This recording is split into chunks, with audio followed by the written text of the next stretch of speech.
Hello you lovely lot, my name is Max, welcome back to my YouTube channel and another Nottingham Forest match preview, where today we are discussing our upcoming home match taking on Manchester United at the world famous City ground. If you're new around these parts, these videos go as follows. We start by initially providing some context on the season thus far for our opposition. We then talk a bit more about their stats, so their key players, followed by a discussion on their tactics. Now hopefully we can get something out of the match and eventually a score line prediction. So if you do enjoy this kind of stuff, don't forget to drop a like on this video, subscribe to the channel and ring that notification bell so you don't miss a single video. With that being said, let's start talking about Manchester United.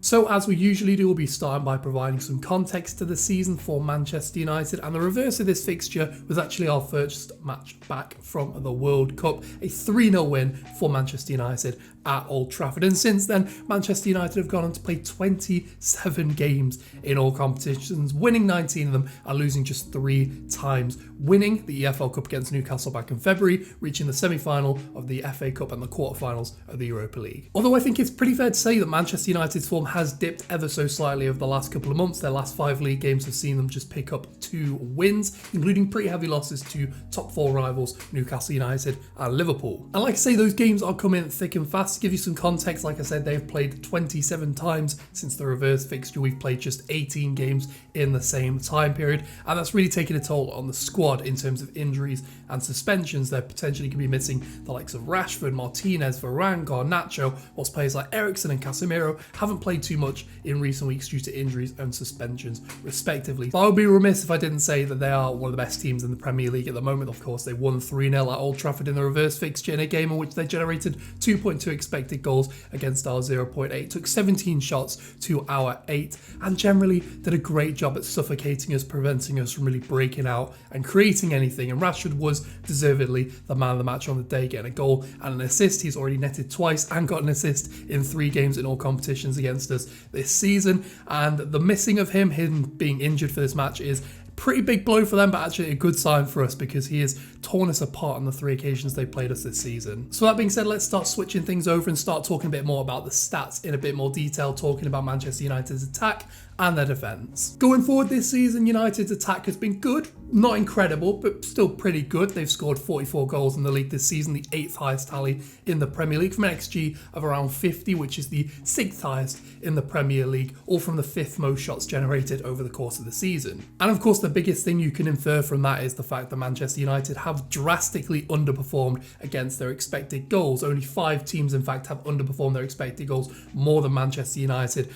this season and have become heavily reliant on Marcus Rashford and his goals this season. Yeah, the Englishman has been essential to Manchester United's success this season. In the league alone, he's got 15 goals and 4 assists. He's the only player in the squad who's scored more than 5 goals, and Bruno Fernandes is the only player who's assisted more goals than the Englishman. He is very much essential to everything good going forward for Manchester United at the moment, and again, his injury is a huge let-off for us. And honestly, looking at that squad, it's pretty hard to see where those goals are going to come from. Bruno Fernandes has had a good season, but has been playing in a much deeper position in recent weeks, looking to ping the ball over the top. You've got Wout Weghorst, who's obviously a fantastic striker at holding up play and facilitating on the forwards, but hasn't been really that clinical since joining Manchester United. Anthony Martial has a good goal record under Erik ten Hag, but has played maybe 400, 500 minutes this season due to injury. So it's very much a case of looking at whereabouts in that squad the goals can come from and who's going to step up against us in this match. And there aren't too many players who could do that, I don't think. Defensively, things are a little bit better, I would say. They've conceded 37 goals in the Premier League this season, the 7th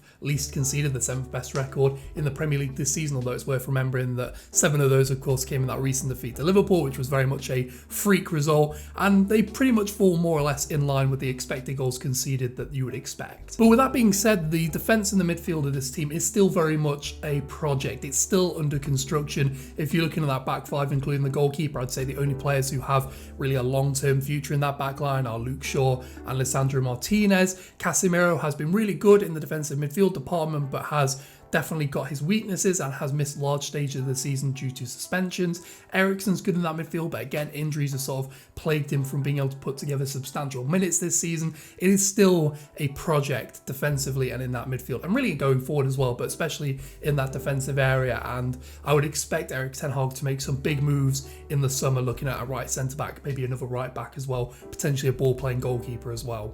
Speaking of which, I think it's time to get the elephant out of the room, the seemingly untouchable man for Manchester United, David De Gea. Of course, the goalkeeper is very much a polarising figure at Old Trafford. Some people think he's one of the best goalkeepers in the world. Some people, I think, more rightly think that there are some very big weaknesses in his game that really restrict him from being a huge asset to an elite ball-playing side. Now, the obvious one is his issues with his feet. He's not a great passer. That's the one that everyone talks about. He's in the bottom 15% of goalkeepers in Europe for launched passes completed and completed percentage, and the bottom 40% of keepers for passes attempted. He is very much a weakness in terms of his on-the-ball quality. I wouldn't say it's his greatest weakness, we'll get into that a little bit later on, but he is definitely a net negative to this side when he's on the ball. His distribution just is not good enough. And then really going deeper into his numbers and watching him, he is one of the worst goalkeepers in Europe in terms of his command of his box. He stops just 3% of the crosses that he faces, which puts him in the bottom 5% of goalkeepers in Europe. He has no confidence in claiming crosses, no confidence in punching, very little command off his box. You very rarely see him coming off his line. And I think more often than not, you see him make these spectacular saves, but they're a product of his poor distribution or his lack to get the ball out the box for a punch or a catch that were pretty manageable for even a decent level goalkeeper. I think I said my piece on that. I think we're now going to shift things over and start talking a bit more about the tactics. Specifically want to focus on the personnel available to Manchester United in this fixture and a very, very brief overview on how ideally Erik ten Hag would want this Manchester United team to play. So on the tactics board, we've got Manchester United in the blue, Nottingham Forest in the red, and I want to start things off by talking about Manchester United's personnel going into this match, because I think that's the one that in the media certainly has been the most talked about. United quite plagued with injuries at the moment, some key players, and I want to discuss what availability they'll have for this match. So starting from back to front, we've got Luke Shaw obviously at left back. He picked up an injury. He is currently a doubt for this match. Not sure if he's going to be starting or not. Tyrell Malacia has been the player filling in for him in recent weeks. From what I have seen from the Sevilla game, he didn't look like he had a particularly good game. I think both goals came down his flank, so potentially could be an area to exploit, but Malacia has had on the whole a pretty decent season in fairness. Moving into the centre-back position, Lisandro Martinez and Rafa Varane both went off with injuries in the game against Sevilla in the week. Obviously that means it's probably going to be Maguire and Lindelof starting against us in the Premier League. I think generally they should be fine, although obviously they are two players who've not played a lot of minutes in recent weeks. I don't think it's an issue of their quality. I think they're both very good centre-backs on their day. I think it's more of a question of their match fitness and match sharpness and really wanting to get in their faces and test them in this match. Midfield, there's also some issues. Scott McTominay is a doubt for the game, much the same reasons as Luke Shaw. He's picked up an injury, unlikely to start, but could potentially come back into the squad for it. And then you've got Casemiro and Eriksen in the midfield. Now, they are probably going to be playing in the match, but of course haven't played very much in recent weeks. Eriksen picked up that injury in the FA Cup against Reading, which I think was an ankle injury. He's kept him out for about 6 or 7 weeks. He's only just getting back to match fitness, so that could be an area to exploit potentially. And Casemiro, much the same, hasn't played much recently due to suspensions in all competitions really, and again, could leave them in a position where he hasn't played enough recently to have the sharpness to play a full 90 minutes potentially. I'm very much spitballing here, but it's worth considering, I think. And then, of course, you've got the forward line. Garnacho and Rashford off the left-hand side are both injured. Both won't be featuring in this match. And I think that's really where the biggest question comes from, where are the goals going to come from? Rashford has contributed 19 goals and assists in the Premier League this season for Manchester United. No player's contributed more. I think Bruno's the only player who scored 5 goals in the Premier League this season. So goals will be hard to come by for this Manchester United team. But as we're going to talk about in a second, it's not just the goals, it's also the rhythm and the flow of the team. Having Rashford in there offers a lot of continuity, and his role in that team is very specific compared to other players. So Manchester United against less ball dominant teams look to play what is quite a conventional ball playing possession system. This is a 2-3-5 shape. I'm going to line this up on the board. So you've got your 5 across the front line, your 3 in the midfield, and your 2 in the back line. If I just draw this on, so your 2, your 3, and then your 5 across the front line. And this involves getting the fullbacks to tuck into the midfield so they can offer central overloads. There's always passing options. It also allows them to get forward when they need to. Luke Shaw in particular obviously is a huge asset going forward for Manchester United ideally, but of course can sit back and help sort of retain possession as best as he can. And then you've got your front 5. Of course the wingers will look to stretch the play as much as possible. This is why Anthony starts so much for Manchester United, is because he is very much a natural right winger who wants to stick stick out on the touchline, get some chalk on his boots, and obviously what that does is stretch this opposing team as wide as possible so that you can then create pockets in these little spaces here for players like Bruno Fernandes, Anthony Martial to find pockets of space and create opportunities for themselves. But in terms of this build-up, there's definitely a bias to the left-hand side, and this is something that dates back to Ole Gunnar Solskjaer's time in charge of Manchester United, where often if you look to a split down the pitch of where the ball seems to see the most touches, it is definitely down this left-hand side. Obviously, Luke Shaw wants the ball, he wants to create, he wants to help build up, he wants to progress. Rashford, Bruno wants to come out to the left-hand side. Naturally, Martial wants to come out to the left-hand side.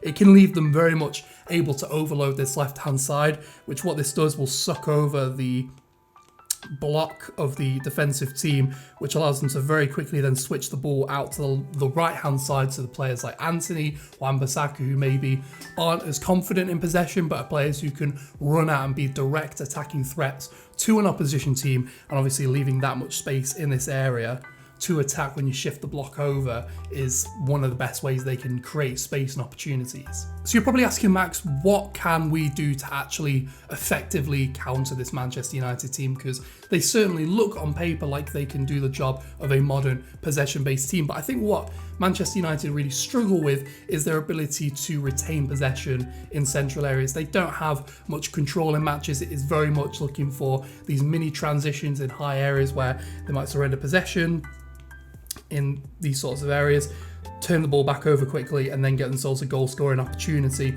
rather than sort of building out from the back and sort of the slow, patient style football that you see from the likes of Pep Guardiola and Jurgen Klopp at Liverpool and Manchester City respectively. And my suggestion to that would be to look at the players and who are the ones who struggle at controlling the match. A good example of this is Casemiro at this number sort of 6 position here. He's the anchor player obviously for Man United. He's the guy who will drop down, he can drop between the back line, he can drop deep to receive the ball, but it's not really his strong suit. It's not what he wants to be doing. He is a destroyer by nature who wants to then make these bursting run forward. He's got a really good range of passing, he's really good at spreading the play, but as a first phase midfielder, as someone who can come deep from the back line as the sort of centre back split wide, the goalkeeper ideally comes off his line, but it's David De Gea, so that never happens. He's not the guy who's going to come deep, receive the ball, and then start this sort of first phase of play. He's not that kind of midfielder, and I think that is a big issue as to why United struggle so much to control matches. Again, it's a very long-winded way of explaining things. There's some great TikTok creators and Twitter creators who talk about this sort of stuff in much more detail in a much succinct manner than I can. But essentially, Casemiro's lack of ability to control games as a controlling midfielder, for me, is why he will never be, on the level of someone like Rodri in terms of his ability to dictate play and do the defensive work that Casemiro does. Casemiro just simply isn't good enough at doing that, and I think long-term United need to look at somebody who can drop into that space, receive the ball off the backline, turn and start these attacks. And I think when United are building from the back, and when they're looking to get the ball into Casemiro and they're trying to get their fullbacks tucked inside, I think we need to use that as a press trigger to try and get our more energetic players, your Gibbs Whites, your Awoniyi's, your Brennan Johnsons, to sort of squeeze up onto these players who are trying to build up, because again, they lack midfielders who can sort of drop the shoulder and wriggle past the press. And I think the times when United have struggled the most this season is when teams have put pressure on them in the first phase of build-up, where they can't wriggle away, they can't take away the pressure of the opposition and really struggle to then build out. Essentially what I'm saying is we need some energy in this team, and I think we really need to be looking at the likes of Yates, Danilo, Mangala, players who naturally are energetic, who can really get in the face of the opposition team. I think if you start shelving a match like this where United are going to dominate the ball and they're going to look to sort of do this sort of slow build-up thing when they can, I think starting shelving a game like that is just an absolute mistake. I think you need energetic central midfielders who can really spring out and aid the first line of the press in terms of stopping United from playing through us when they build out from the back. So in terms of the scoreline, I'm pretty torn on this one, although I do think we will probably get something out of this game, or we should be looking to get something out of this game. Manchester United are depleted in terms of their personnel. They're in the middle of a very congested run of fixtures. They got the FA Cup semi-final next week, second leg of their Europa League quarter-finals this week as well. I think if they're looking to rotate their team and maybe rest some players for those fixtures, and of course with the lack of personnel they have available to them, we really need to be looking at picking something up from this game. I'm going to go for a 1-1 draw. I think we'll be looking to bounce back from some really disappointing results in recent weeks and some really disappointing performances. by getting back home and hopefully getting something against Manchester United. With that being said though, let me know your thoughts in the comment section down below, and your score line predictions would be greatly appreciated. And of course, drop a like on this video, subscribe to the channel, and ring that notification bell so you don't miss a single video. With that being said, thank you so much for watching. Enjoy the game if you go on Reds. I will catch you later.